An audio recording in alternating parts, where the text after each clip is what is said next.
안녕하세요. 이번 시간에는 5장 투자자산, 무형자산, 기타 비유동자산 파트를 공부해 보도록 하겠습니다. 이 5장은 비중이 많이 떨어지기 때문에 그냥 가볍게 가면 되겠습니다. 자, 먼저 투자자산부터 볼게요. 투자자산이란 기업의 정상적인 영업활동과는 무관하게 타 회사를 지배 통제할 목적 또는 장기적인 투자 이윤을 얻을 목적으로 투자된 자산을 우리가 투자자산이라고 부릅니다. 투자자산은 기업 고유의 사업 목적 달성과는 관련이 없다는 점에서 유용자산과 다르다. 그러니까 즉 업무에 쓰지 않는다 이렇게 생각하시면 되겠고요. 장기적으로 보유하고 있다는 점에서 단기 매매 증권이나 단기 금융상품과 구별이 된다. 그래서 장기간 보유한다 이런 차이가 있다는 거죠. 그 정도 기본 개념 잡으시고요. 다음 내용 가보겠습니다. 여기 투자자산 종류가 쭉 나와 있는데 여러분들이 알아야 되는 거는 이제 1번이에요. 1번. 1번만 좀 잘 알아두시면 좋겠어요.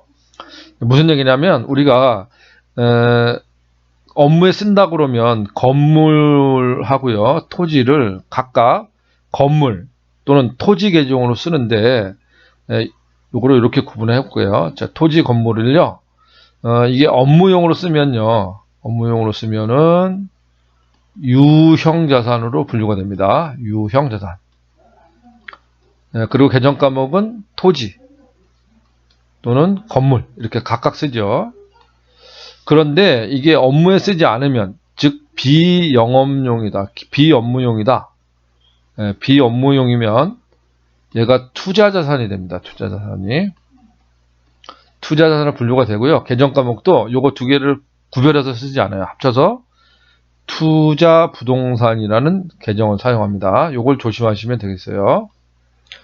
그래서 업무용으로 쓰지 않는다. 그러면 투자부동산이라는 개정을 떠올리셔야 돼요. 그게 가장 중요합니다. 여기서.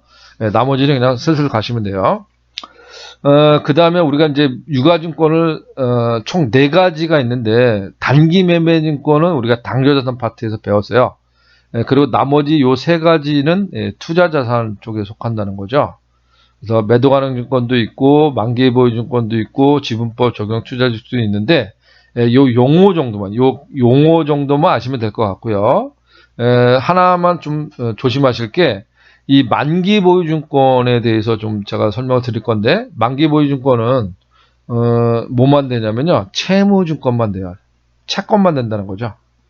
뭐가 안 된다? 주식은 안 된다는 거예요.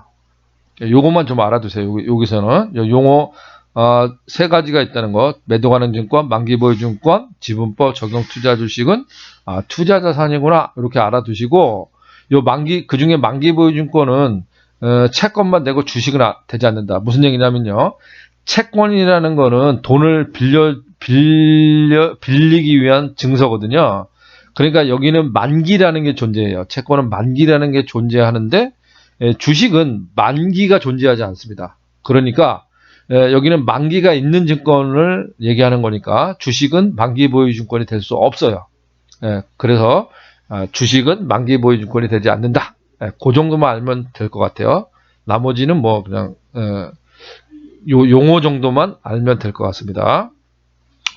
그 다음에 이제 6번 장기금융상품 만기가 1년 이후에 도래하는 거 그게 장기금융상품이고요. 뭐 그렇게 신경 안 써도 될 것 같아요. 그러면 장기대여금 우리가 대여금이 1년 이내면 만기가 1년 이내면 단기대여금이었고요. 1년을 넘어가면 장기대여금이라고 그렇습니다. 그래서 이 장기대여금은 어디에 속한다? 투자자산에 속한다는 거. 그 정도 알면 될 것 같고요. 그다음에 나머지 요 정도만 이제 기억을 하시면 될 것 같아요. 투자자산 중에서는 요게 답니다, 사실.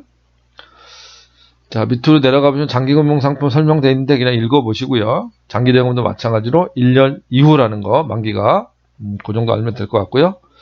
투자부동산 아까 제가 말씀드렸죠. 투자부동산 토지나 건물을 업무에 쓰지 않는 경우 비영업용이었을 때는 무슨 계정을 쓴다? 투자부동산이라는 계정을 쓴다는 거. 그 정도만 알면 되겠고 분기는 그냥 보시면 될 것 같아요. 중요하지 않는 건 그냥 넘어가겠습니다. 자, 이번엔 무형자산으로 가볼게요. 자, 무형자산은요. 형체가 없다는 거죠. 그게 큰 특징입니다. 자, 무형자산은 형체가 없다. 그리고 제가 여기 내용을 넣어놓긴 했는데, 여기 있는 내용은 전산회계 1급부터 출제가 되고 있기 때문에 여러분들은 그냥 읽어보시는 정도로 말씀을 드리겠습니다. 그래서 여기 요건을 보시면 세 가지 요건을 갖춰야만 무형자산으로 보고가 되는데, 식별 가능성, 통제 가능성, 미래의 경제적 효익성, 요 세 가지가 있어야만 무형자산으로 보고가 된다라는 얘기인데요.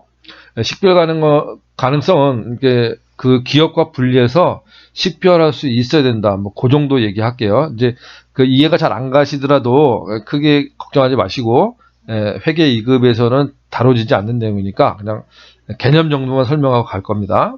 그 다음에 통제 가능성, 이건 배타성이라고 얘기할 수 있는데, 자, 예를 들어서 내 물건은 남이 건드리는 걸 내가 통제할 수 있죠. 이거 만지지 마, 가져가지 마, 이렇게 내가 얘기할 수 있다는 거죠. 그런 거는 이 물건에 대한 소유권, 통제권이 나한테 있는 거죠. 네, 여기 보면 제3자를 접근을 배제할 수 있다는 거, 그게 통제 가능성입니다. 자, 그런 게 있어야 자산으로 보고할 수 있다는 거죠. 그 다음에 이 자산을 통해서 어떤 이익을 이익 창출을 기대할 수 있어야 된다는 겁니다. 그래서 식별 가능성, 통제 가능성, 미래 경제적 효익 가능성이 있어야만 무형자산으로 보고할 수 있다. 이 정도 말씀드릴게요. 자, 회계 1급에서 자세히 말씀드리겠습니다. 자, 특징 볼게요. 차라리 이 부분을 좀 더 눈여겨보시는 게 나을 것 같아요. 자, 특징은요. 일단 첫 번째가 뭐가 없다 그랬어요. 형체가 없다 그랬잖아요. 무형. 자, 그래서 물리적 실체가 존재하지 않는다. 당연한 얘기고요. 영업활동에 사용할 목적으로, 그러니까 이 무형자산도 영업활동에 영업용이라는 거죠. 업무용에 쓴다는 겁니다. 영업활동에 사용할 목적으로 보유하는 자산이고요.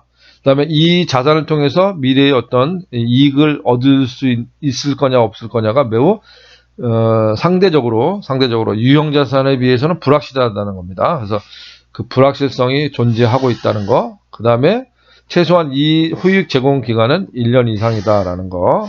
자, 요 정도 특징을 갖고 있다는 거 알아두시면 좋을 것 같습니다. 다음 가죠. 자, 무형자산의 종류가 나와 있는데, 이제 그 무형자산에 어떤 게 있는지는 좀 알고 계셔야 되겠죠. 그래서 각종 법에 의해서 보호받는 권리들이 대부분 여기 있는데요.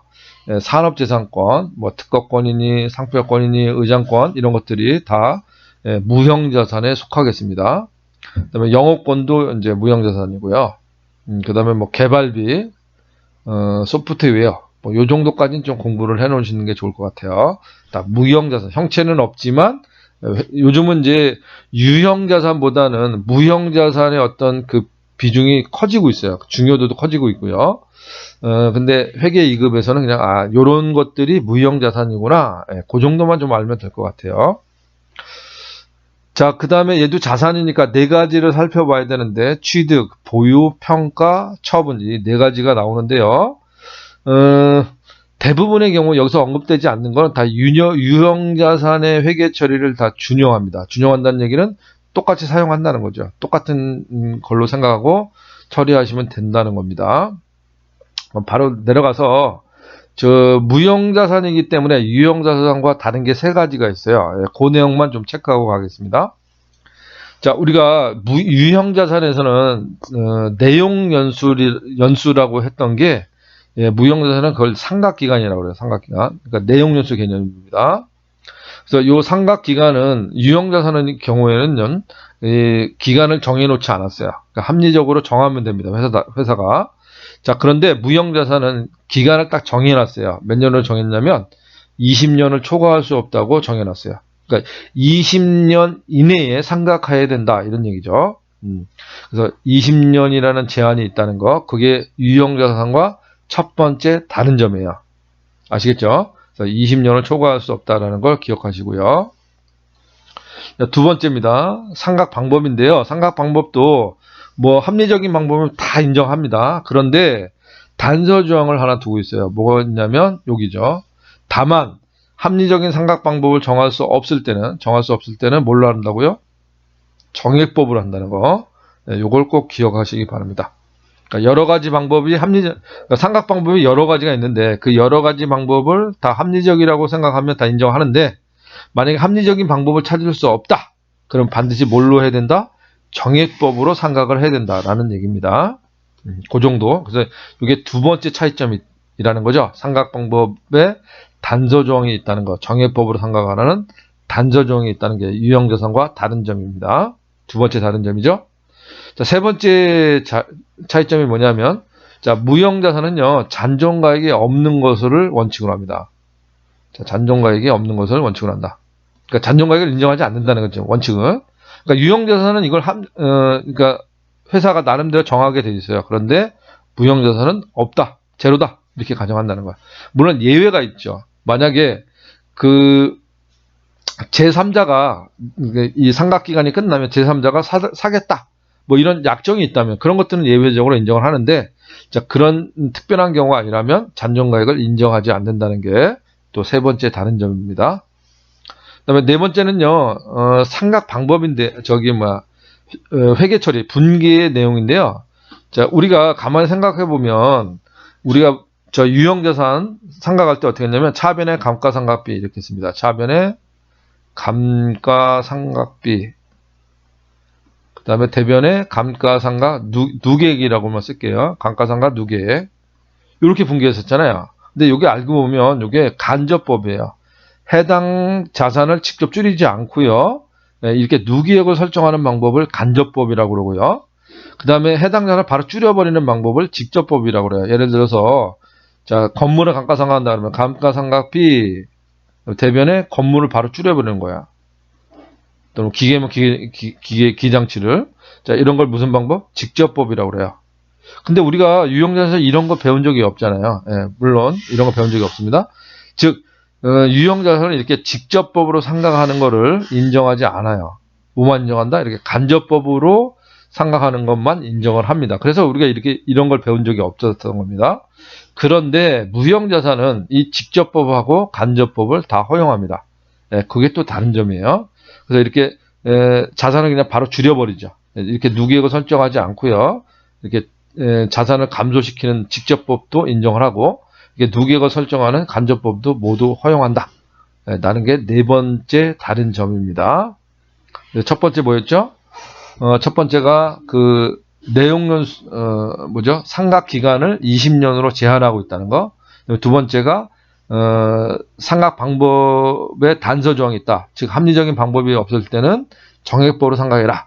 그다음에 세 번째가 잔존가액은 없는 것을 원칙으로 한다. 여기까지 세 가지만 알고요. 요 네 번째 거는 그냥 뭐 참고 정도 하시면 될 것 같아요. 네 번째는 직접법, 간접법을 모두 허용한다. 네, 그렇게 아시면 될 것 같습니다. 자, 무형자산 종류가 나와 있는데 그냥 여러분들 좀 시간 나실 때 읽어보시고요. 쭉 넘어가겠습니다. 요거 다 전산회계 1급에서 좀 자세히 말씀을 드리는 걸로 하고, 여러분들 그냥 쭉 읽어보시면 될 것 같아요. 자, 그 다음에 이제 기타 비유동자산이 나왔는데, 자, 기타 비유동자산은 비유동자산 중에서 투자자산, 유형자산, 무형자산에 속하지 않으면 다 기타 비유동자산에 속합니다. 그래서 하나만 말씀드리면, 이 보증금, 여러분들은 요 임차 보증금이 기타 비유동자산이라는 거, 그거 하나만 기억을 하시면 될 것 같아요. 나머지는 그냥 넘어가겠습니다. 그 다음에 부동과 수표가 나와 있는데, 요것도 그냥 회계 1급에서 말씀을 드리고, 요것도 그냥 패스를 하겠습니다. 중요하지 않는 거 그냥 넘어가겠습니다. 그래서 여기까지가 요번 챕터의 내용이 되겠습니다. 자, 요걸로 마무리 짓죠. 수업 듣느라 고생했습니다.